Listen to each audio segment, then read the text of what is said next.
Assalamualaikum warahmatullahi wabarakatuh. Kita akan belajar materi bilangan berpangkat. Perkenalkan, saya Mat Abdul Hidayah dari SMP 2 Monokerto, Kabupaten Pekalongan.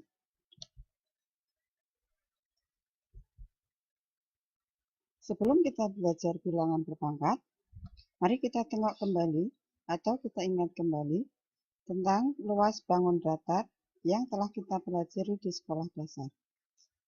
Yang pertama adalah luas persegi panjang.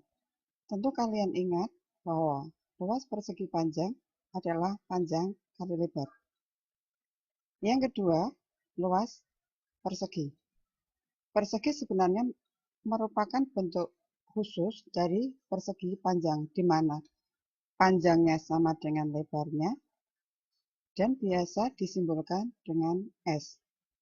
Maka luas persegi adalah sisi kali sisi atau biasa ditulis dengan S pangkat 2.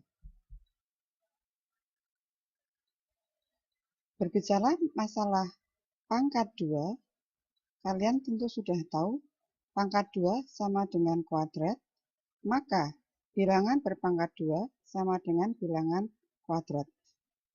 Sebagai contoh misalkan, apabila ada persegi dengan panjang sisinya 1 satuan, maka luasnya adalah 1 satuan kali 1 satuan, atau bisa kita tulis dengan 1 pangkat 2.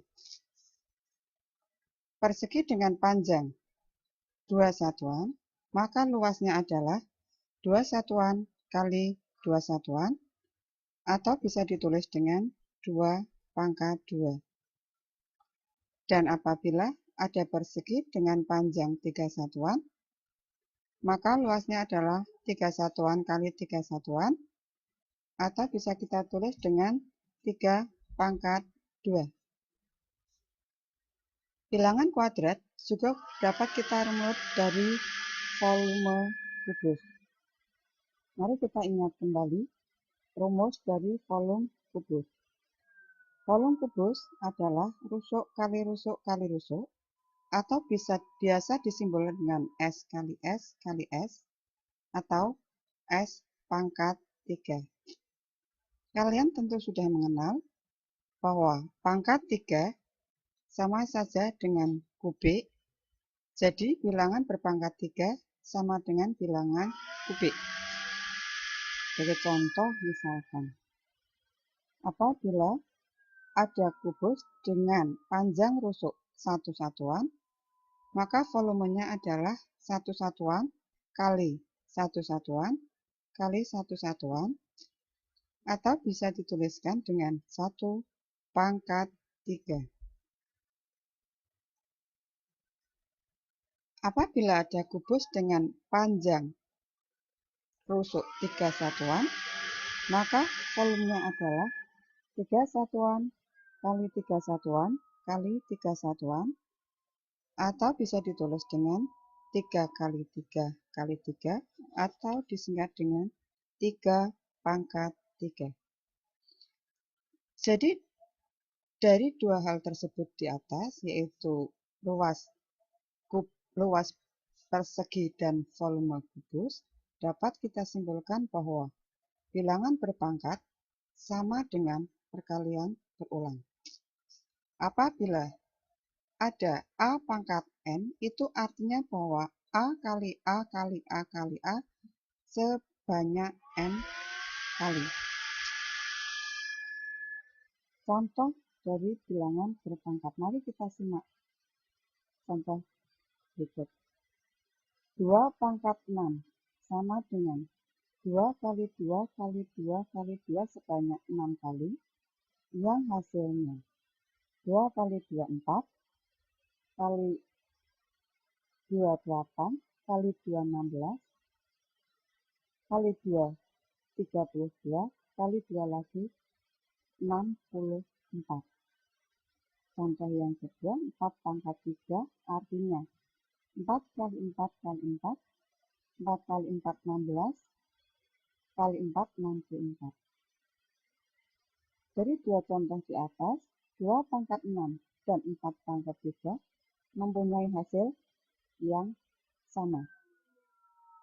2 pangkat 6 artinya 2 sebagai basis atau bilangan pokok, sedangkan 6 atau 3 adalah eksponen atau pangkat.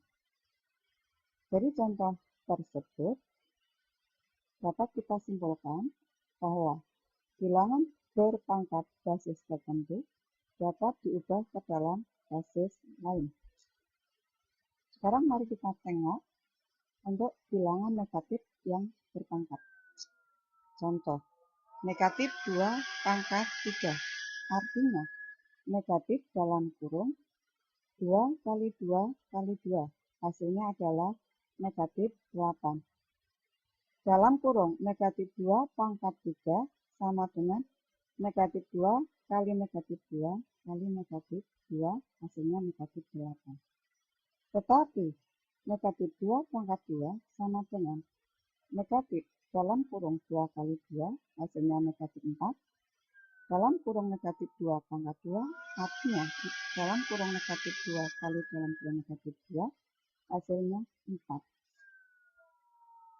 Dari hal tersebut di atas, dapat kita simpulkan bahwa bilangan berpangkat dengan bentuk dalam kurung negatif A pangkat N dan negatif A pangkat 6 akan memiliki nilai yang sama jika memiliki eksponen ganjil dan akan memiliki nilai berlawanan tanda jika memiliki eksponen genap.